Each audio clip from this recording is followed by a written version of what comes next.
Time से दोनों बेरा ले हबो राजा सो सालो जियबो।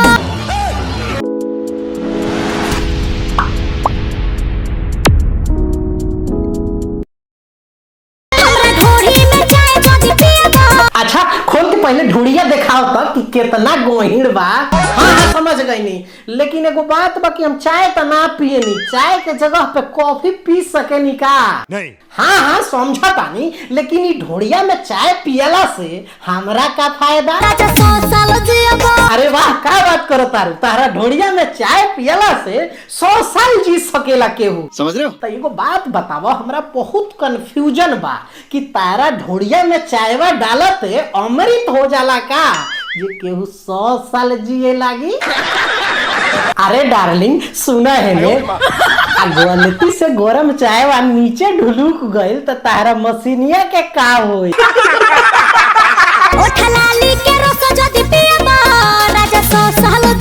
खाली ओठ ललिए काहे डार्लिंग, कुछ और भी पिया दो। अच्छा। चाहे 100 साल के जगह पे 60 साल जिए दी हो। ठीक है। ए कैमरामैन तू का ओकरा सामान पर निशान गड़ौले बाड़े, लगाओ दोसर।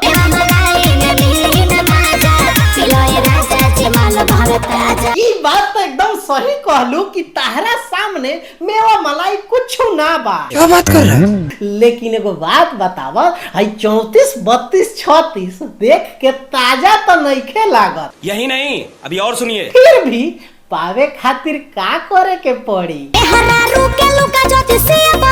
अरे डार्लिंग लुगा का कुछियो सिएला तैयार बानी। रुको जरा, अपना जवानी के जन्म कुंडली पर एक बार मोहर मारे दो।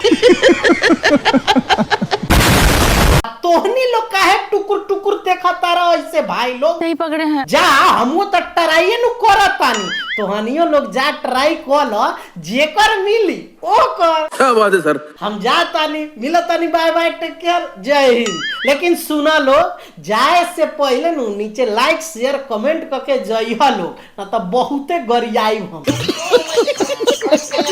By by.